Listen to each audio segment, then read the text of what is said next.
Bom dia, meus caros, tudo bom com vocês? Estamos aqui para começar a primeira aula de Química do projeto Ajuda Universitária, certo? Então, eu resolvi começar com um tema que é certo de cair em todo o Enem, que todos os Enems vai cair uma questão, e como alguns de vocês devem saber, o Enem ele usa um sistema de correção que é a teoria de resposta ao item, certo? Que é o TRI. E isso quer dizer o quê? Que nem todas as questões valem a mesma coisa. Então, eu resolvi começar com um tema que é fácil de entender, que você não precisa de muito aprofundamento em química para poder entender esse tema, mas que são as questões que mais valem na prova, certo? São as questões que mais valem na prova de química, são as questões de estequiometria, certo? Que elas valem muito porque não é muita gente que costuma acertar. Então, se você consegue fazer uma prova consistente e acertar as questões de estequiometria, não só você vai conseguir uma nota boa, como você vai conseguir uma nota excelente, visto que o domínio da estequiometria é realmente um diferencial. Certo? Bom, mas o que é estequiometria? Vocês com certeza já devem ter ouvido falar esse nome, mas estequiometria é uma ferramenta. Ela não é exatamente uma área da química, mas é uma ferramenta que a gente usa para estudar o aspecto quantitativo de massa e energia das reações químicas. Então veja, existem dois aspectos de que a gente pode estudar as reações químicas. Um deles é o aspecto qualitativo, que aí você vai estar estudando se essa reação produz determinado produto, ou se ela libera calor. E tudo isso são qualidades da reação, adjetivos dela. E quando você estuda os aspectos quantitativos por meio da estequiometria, você chega a dizer, por exemplo, quanto desse produto essa reação libera, quanto dessa energia essa reação libera. Então esse é o diferencial. E a estequiometria nada mais é do que a análise de proporções e dimensões. A gente fala isso de um jeito bonito, mas do jeito comum mesmo a gente chama de regra de 3. Quando você escuta seu colega dizer que química é regra de 3, é por causa disso aqui. Então se você sabe fazer uma regra de 3, você sabe fazer uma conta de estequiometria, seja ela qual for, tá? Você só precisa saber como ler uma reação química, né? De fato. E para fazer isso, a gente tem que se basear nas leis ponderais. Então a estequiometria ela não seria nada sem as leis ponderais.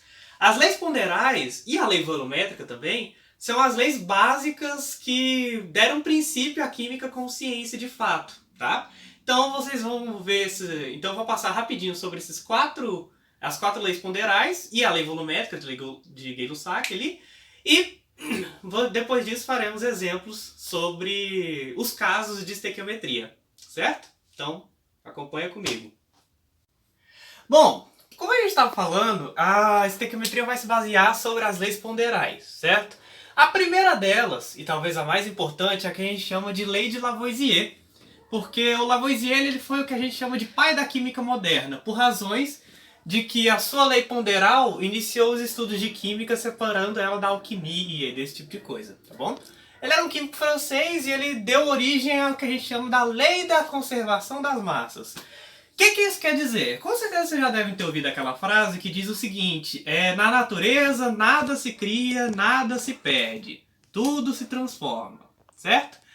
Lavoisier ele disse o quê? Que numa reação química nenhuma massa é perdida. Então num sistema fechado, nenhuma massa é perdida. Se você queimar um pedaço de madeira dentro de uma balança analítica e esse sistema for fechado, ou seja, não troca a massa com o meio externo, você vai verificar a mesma massa no início, a mesma massa no final. Então, nos dois lados de uma reação química, eu tenho que ter a mesma massa, certo? Então, vamos fazer essa conta aqui, ó. Aqui eu tenho gás hidrogênio, gás oxigênio dando origem à água, certo? Isso aqui é a combustão do hidrogênio.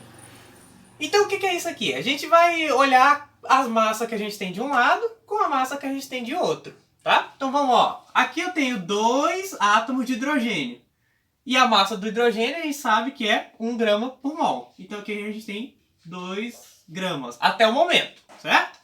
Aqui a massa do oxigênio é 16 vezes 2, temos 32. E aqui a gente tem a água que vai dar 16 mais 2, 18 gramas, certo? Certo? Então, faz essa conta aqui comigo. Vocês acham que a gente tem a mesma massa dos dois lados da equação? Não tem, certo? Se não tem a mesma massa dos dois lados da equação, isso não é a forma com que a equação acontece, certo? Então, o que a gente tem que fazer? Temos que balancear ela, ou seja, determinar as proporções que essa reação acontece. No caso, isso aqui é bem simples, a gente coloca um 2 aqui e um 2 aqui. E aí vamos fazer a conta de novo.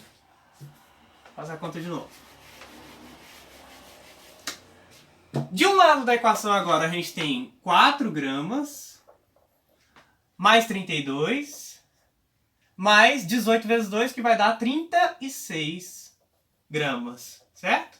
32 mais 4, 36 gramas, aqui também 36 gramas, certo? E essa é a lei ponderal de Lavoisier, a lei da conservação das massas. A segunda lei ponderal é a lei ponderal que a gente chama de lei de Proust, ou Proust.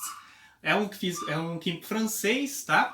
E ele vai definir a lei pra gente que a gente chama de lei das proporções definidas. O que isso quer dizer? O enunciado da lei dele é o seguinte, que para a formação de um determinado produto, ou seja, para uma mesma reação química, ela vai ter uma proporção entre os reagentes e os produtos, certo? E essa proporção sempre vai ser fixa para todas as vezes que essa reação acontecer, certo? Então vamos aproveitar aqui a reação que a gente tem da combustão do hidrogênio, certo? Olha aqui, esse aqui que eu coloquei aqui do lado esquerdo é o coeficiente estequiométrico, o númerozão, certo? Ele define para mim, aqui tem um, mas ele está implícito. Mas o que esse númerozão diz? Ele estabelece para mim a proporção em que essas moléculas vão se juntar para poder fazer essa reação acontecer, certo? Então, por exemplo, a gente consegue dizer que 2 mol de hidrogênio geram 2 mol de água gasosa. 1 mol de oxigênio gera 2 mol de água gasosa, certo? Então a gente pega esses números aqui e estabelece as proporções entre eles, que vai ser 2 de hidrogênio para 1 de oxigênio para 2 de água, certo? Isso quer dizer o quê? Que toda vez que essa reação for acontecer, essa é a proporção que ela vai seguir, certo?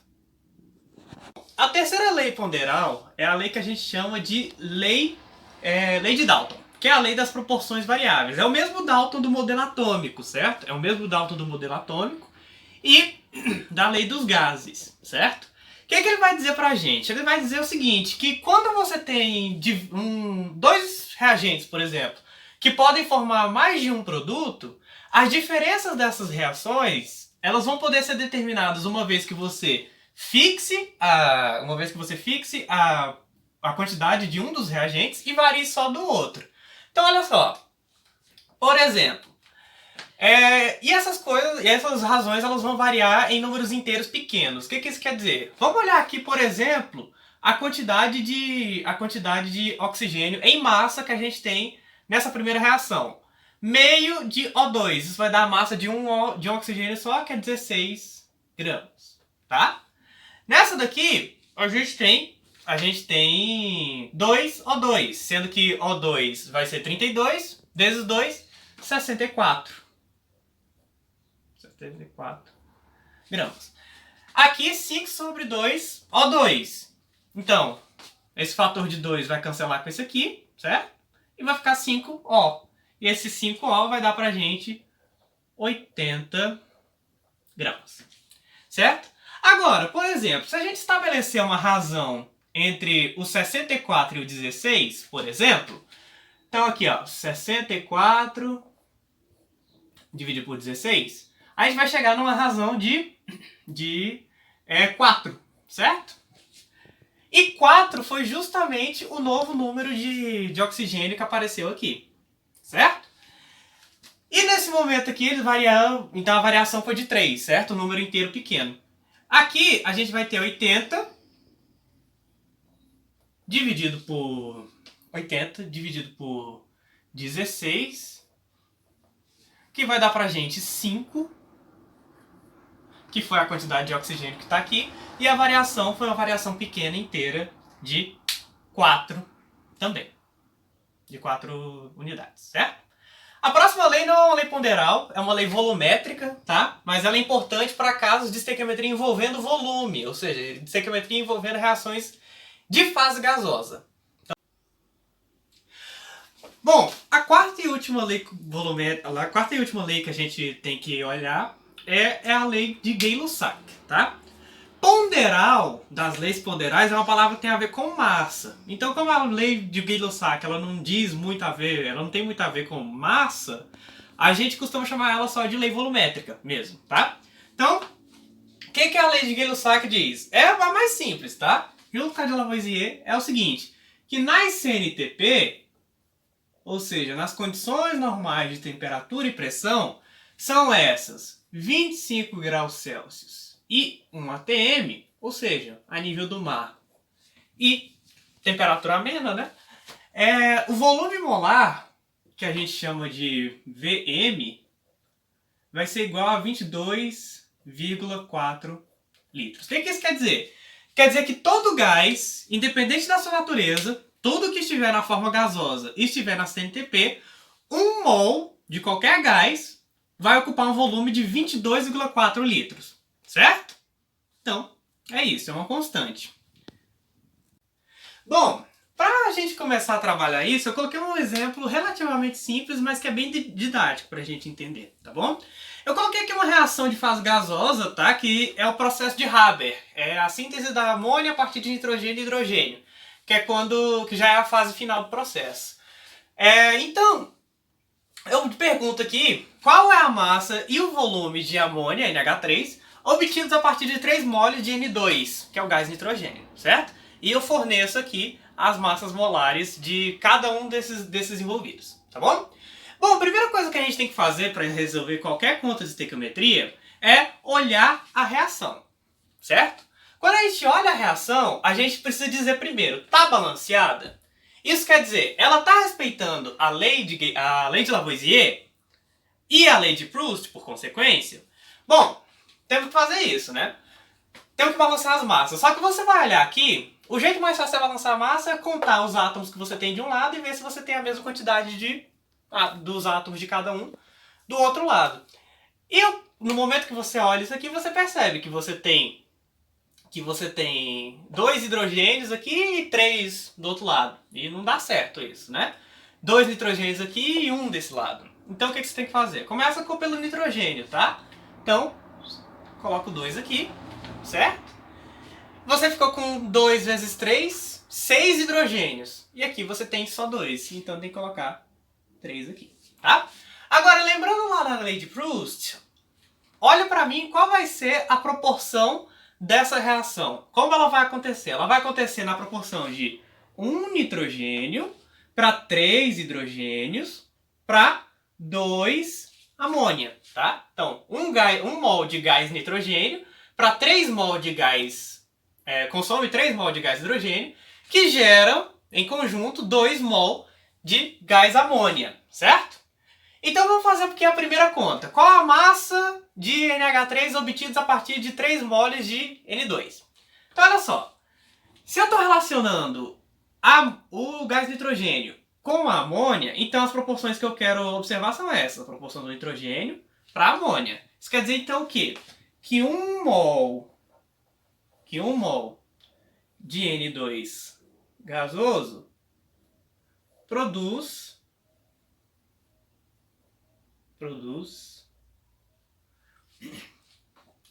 quantos? 2 mol de amônia. Certo? Certo? Eu quero saber qual a massa que vai ser produzida a partir de 3 moles, tá? Então, geralmente a gente já faz a conversão aqui, tá? Mas eu vou fazer primeiro cruzando mol com mol, depois eu converto para massa, tá bom? Que eu acho que fica mais organizado. A gente pega aqui esses 3 moles e coloca aqui. 3 moles de N2 gasoso vão produzir uma quantidade X, certo? A gente nota que daqui para cá triplicou, então daqui para cá tem que triplicar também, né? Então esse X ele tem que ser igual a 6 mol de NH3.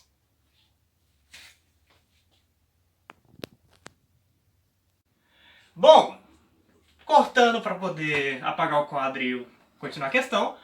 A gente sabe então que a partir de 3 mols de nitrogênio a gente consegue 6 moles, que é o plural de mol, tá?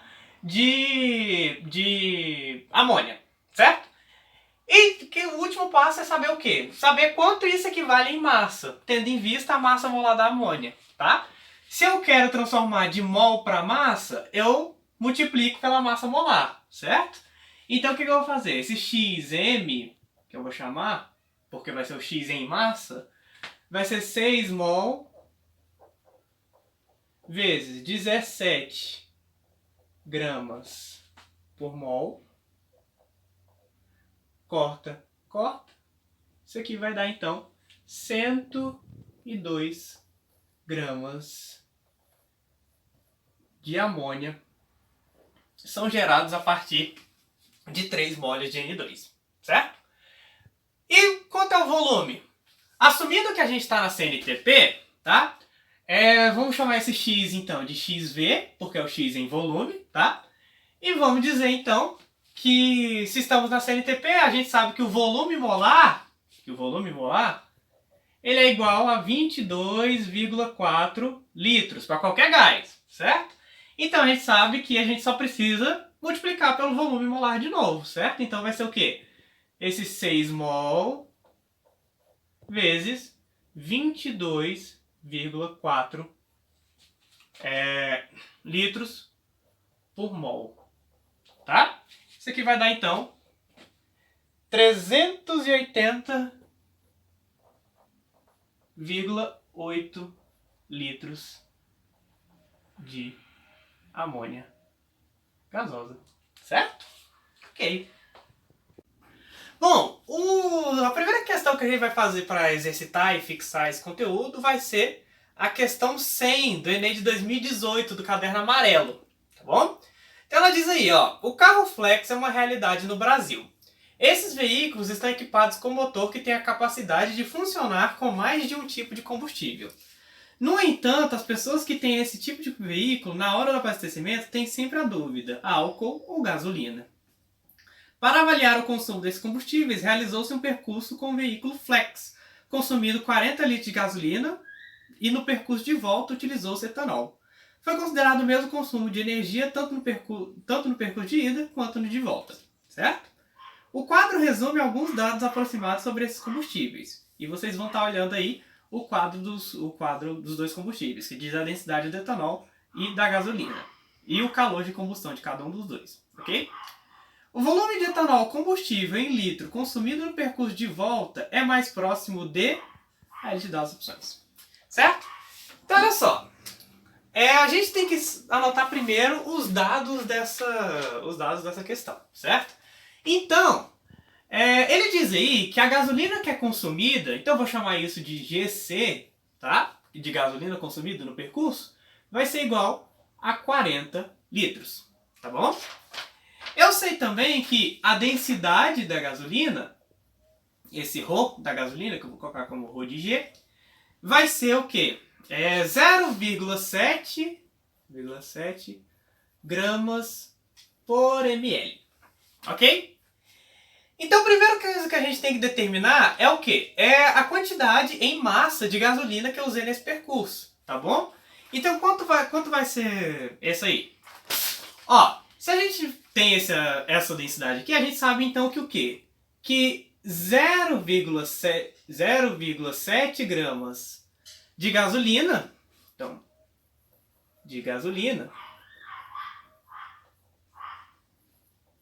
estão em 1 vezes 10 a menos 3 litros, que é 1 ml, né? 1 litro dividido por 1 dividido por 1000, no caso. E, então, a gente faz a pergunta, se 0,7 está em 1 ml, então X vai estar em 40 litros, ok? Então, a gente tem que esse X vai ser igual a 28.000 gramas de gasolina, ok? Então, o que a gente tem que fazer agora? Determinar a energia que tem, a energia que foi gasta queimando esses 28.000 gramas de gasolina, sabe? Tá? Então ele diz aí que a densidade de a energia de combustão em quilocaloria por grama da gasolina é menos 10 quilocalorias. O que esse menos quer dizer? O menos quer dizer que foi liberado, que o sistema tem menos 10 quilocalorias do que ele tinha no início. Mas como a gente está falando de energia liberada, só você pode tratar isso em módulo desde que você tenha em mente que essa energia foi liberada. Tá bom? Então você pode tratar como um número positivo. Então, o que a gente vai ter aqui? A gente tem então que se 1 grama de gasolina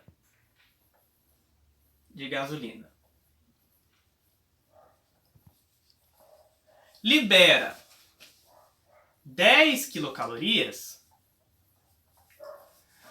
a gente sabe também que 28.000 gramas vão ter que liberar X, que eu vou chamar de X2 para não se confundir com esse aqui, tá bom? E esse X2, então, ele vai ser igual a 280 mil, então vezes 10 a terceira quilocalorias, certo? Certo? Então, a gente vou apagar o quadro aqui, tá? E a gente vai continuar a questão assim que eu tiver o quadro de novo. Bom, a gente descobriu então que a energia necessária para você percorrer esse caminho é 280 mil quilocalorias, certo? O que a gente vai fazer agora? A gente vai saber quanto de etanol eu preciso para alcançar essa energia aqui, usando a densidade energética do etanol e a densidade de massa dele mesmo, certo? Então, usando aí a quantidade de energia que se libera queimando 1 grama de etanol, a gente vai pegar aqui, ó, que se 1 grama de etanol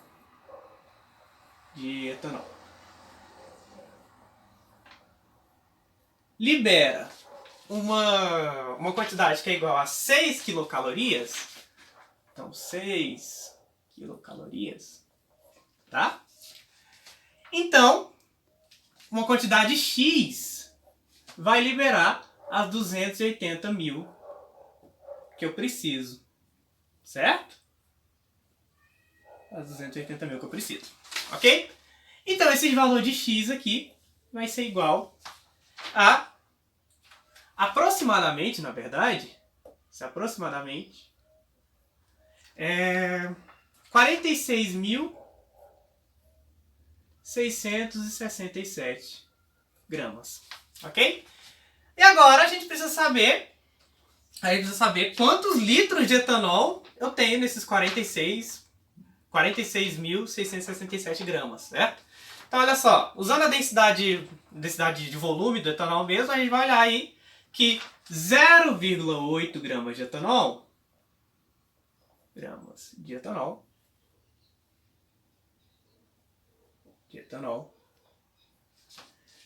vão representar um volume de 1 ml, que vai ser 1 vezes 10 a menos 3 litros. A resposta pede em litros, certo? Então já vamos colocar em litro que não precisa converter no final, ok? 0,8 gramas de etanol são 1 ml, ou 1 vezes 10 a menos 3 litros. Então, 46.667 gramas vão estar para X2, para não se confundir com esse X aqui. E esse X2 vai ser igual, na verdade aproximado também, a 58 litros de quê? De etanol.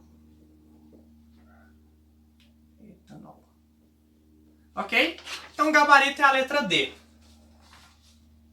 A questão 108 aí da mesma prova, o Enem 2018, caderno amarelo, ela diz o seguinte: por meio de reações químicas que envolvem carboidratos, lipídios e proteínas, nossas células obtêm energia e produzem gás carbônico e água.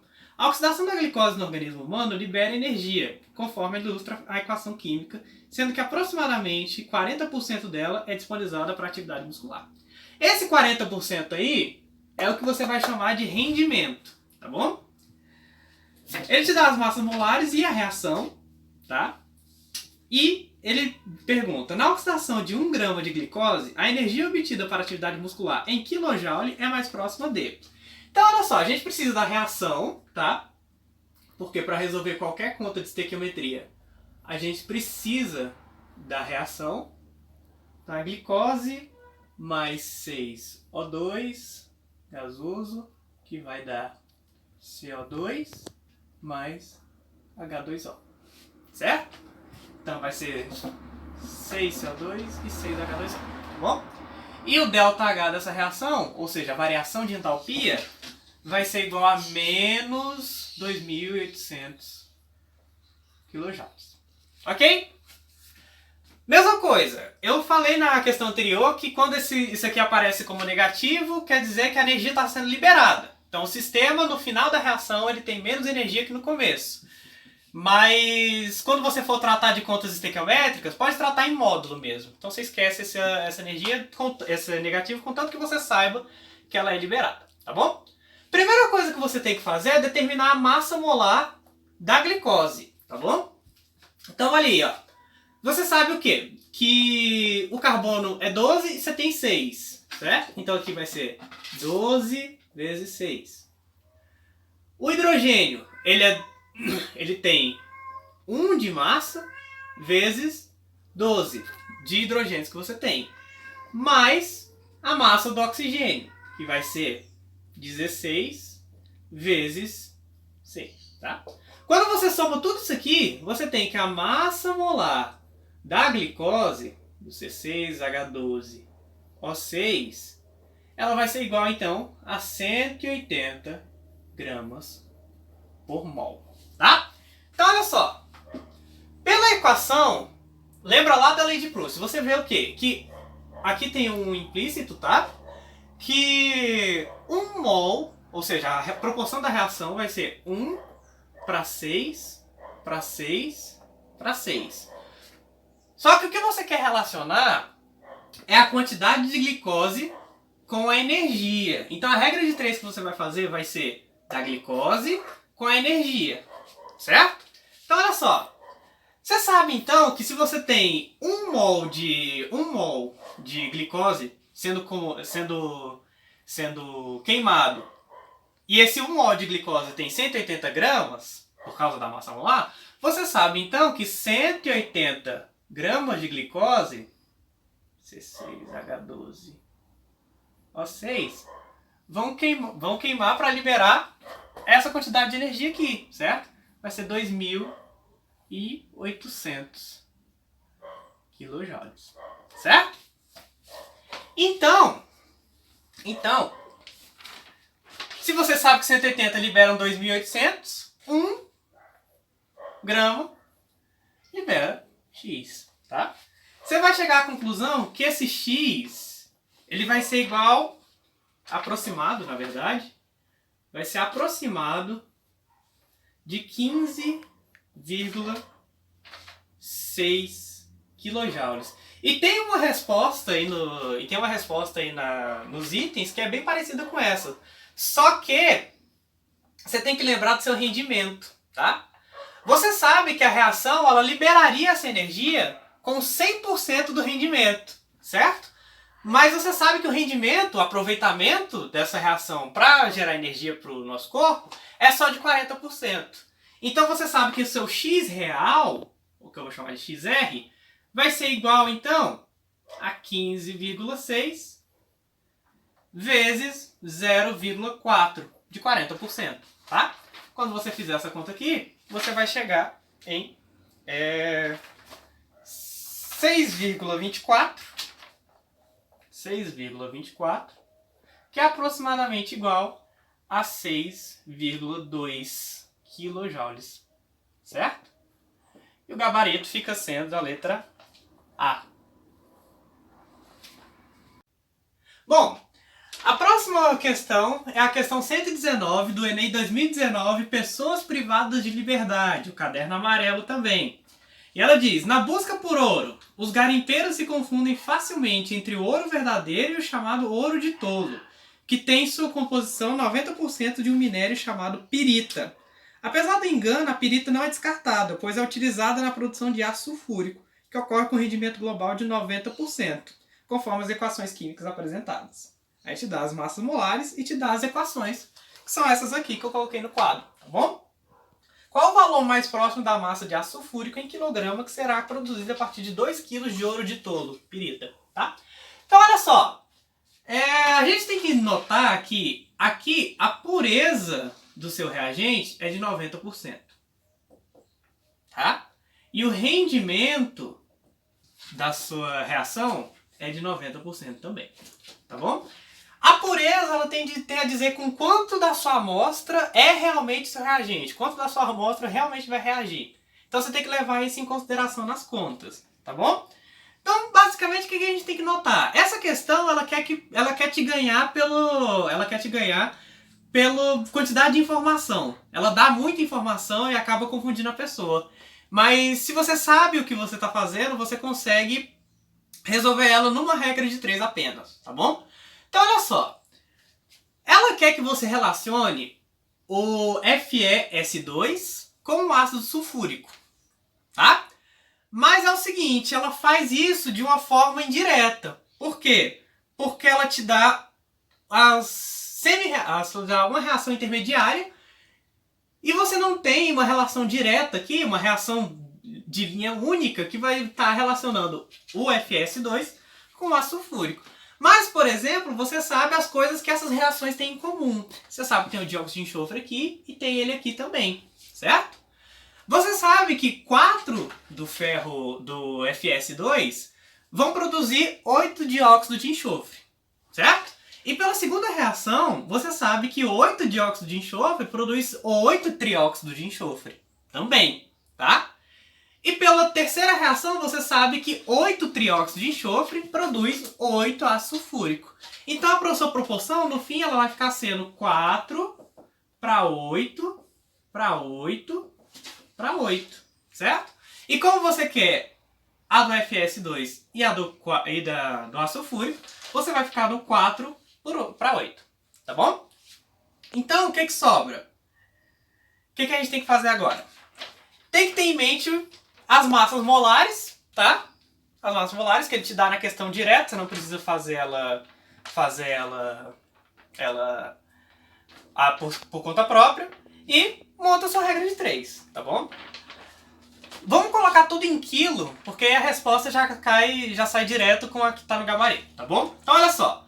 Primeiro de tudo, a gente sabe que eu tenho 4 mol de FeS2. Então 4 vezes a massa molar, a massa de 1 mol de FeS2. Então 4 vezes 120 vezes 10 a menos 3, porque eu deixei em quilograma, certo? Isso, 4 vezes 10 a menos 3, quilogramas de FeS2, tá bom? Isso vai produzir 8 vezes, porque são 8 mol, tá? Vezes a massa molar do ácido sulfúrico, 98 vezes 10 a menos 3 quilograma, tá? Só que é o seguinte, ele diz que o rendimento da reação é de 90%. Então não vai ser esse todo o valor. Você tem que multiplicar ele por 0,9, tá? Porque aí vai ser o rendimento, ela levando em conta o rendimento de 90%, tá bom? Então, o que essa linha diz? Ela diz que 4 vezes a massa molar do FeS2 produz 90% de 8 vezes a massa molar do ácido sulfúrico, tá bom? Então, o que a gente vai fazer? A gente vai botar aqui, então, se 4 vezes 120 vezes 10 a menos 3 kg produzem isso, então 2 vezes. Também a pureza é de 90%, então você tem que multiplicar aqui também por 0,9, vai produzir X, tá bom? E você vai chegar que esse X vai ser aproximadamente de 2,6 kg de ácido sulfúrico, tá bom? Que o gabarito vai ser a C. Bom, para a última questão de hoje, tá? A gente vai fazer a questão 120 do Enem 2019, Pessoas Privadas de Liberdade também, e o mesmo caderno amarelo, tá bom? E ela diz aí, só um instantinho, ela diz aí, o etanol é um combustível renovável obtido da cana-de-açúcar e é menos poluente do que combustíveis fósseis, como a gasolina e o diesel. O etanol tem densidade 0,8 gramas por centímetro cúbico, massa molar 46 gramas por mol e calor de combustão aproximado de menos 1.300 kJ por mol. Com o grande aumento da frota de veículos, tem sido incentivada a produção de carros biocombustíveis econômicos, que são capazes de render até 20 km por litro em rodovias, para diminuir a emissão de poluentes atmosféricos. O valor correspondente à energia consumida para que o motorista de um carro econômico movido a álcool percorra 400 km na condição de máximo rendimento é mais próximo de... Aí ele te dá as opções, certo? Então olha só. Só com esses dados aqui você já consegue fazer a questão, tá? Ah, e falta um, na verdade, que é a massa molar do etanol, que vai ser de 46 gramas por mol. Ok? Então olha só, o que você vai fazer? Uma série de multiplicações e divisões, tá bom? Primeiro de tudo, você precisa determinar quantos litros de etanol você vai gastar nessa viagem de 400 km, tá? Isso é simples, você faz 400 km, que é a distância, dividido pelo rendimento, que é 20 km por litro, certo? Quilômetro com quilômetro corta, litro vai subir, você vai sobrar com 20 litros, tá? Agora, para saber quantos são esses litros em massa, em grama, certo? Então você vai ter, de novo, esses 20 litros, tá? Vezes a densidade do etanol, que você vai converter, tá? Eu já fiz essa conversão aqui, para grama por litro. Vai ser o quê? Vai ser... Lembrem que 1 decímetro cúbico é igual a 1 litro, 1 centímetro cúbico vai ser igual a 1 ml, portanto, tá? Então, esse 20 litros vezes o 0,8 vezes 10 a terceira grama por 1 litro vai dar o quê? Litro com litro. 20 vezes 0,8 vezes 10 a terceira vai dar 16 vezes 10 a terceira grama. Ok? Próximo passo é saber quantos mols você tem nesses 16 vezes 10 a terceira grama de etanol, tá?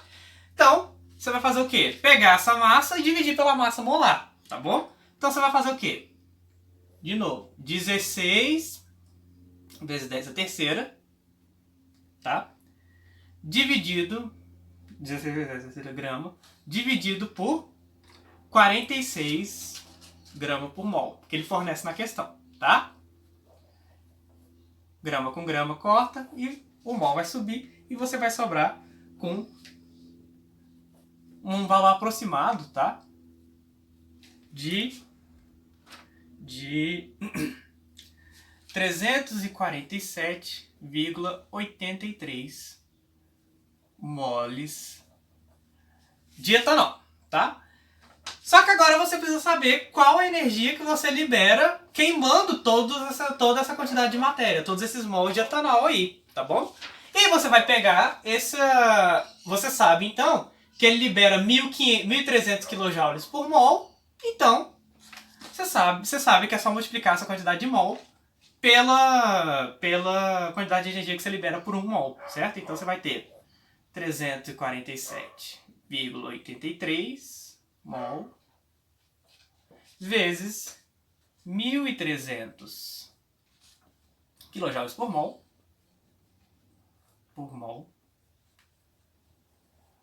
que vai dar pra gente, então, um valor que vai ser, eu vou colocar aqui em cima, tá? Um valor que vai ser 452 vezes 10 a terceira kJ, que vai ser igual também a 452 megajoule, tá? Então o gabarito fica sendo a letra B. Bom, por hoje é isso, tá? É a primeira aula, então, embora eu tenha experiência com aulas de pré-vestibular e esse tipo de coisa, eu nunca gravei as aulas para postar na internet, certo? Então, as primeiras aulas elas estão meio amadoras, porque ainda preciso melhorar o equipamento aqui. Mas eu espero que vocês tenham gostado, espero que tenha sido proveitoso para vocês. E semana que vem eu tô aqui de novo, tá? Muito obrigado e um bom fim de semana.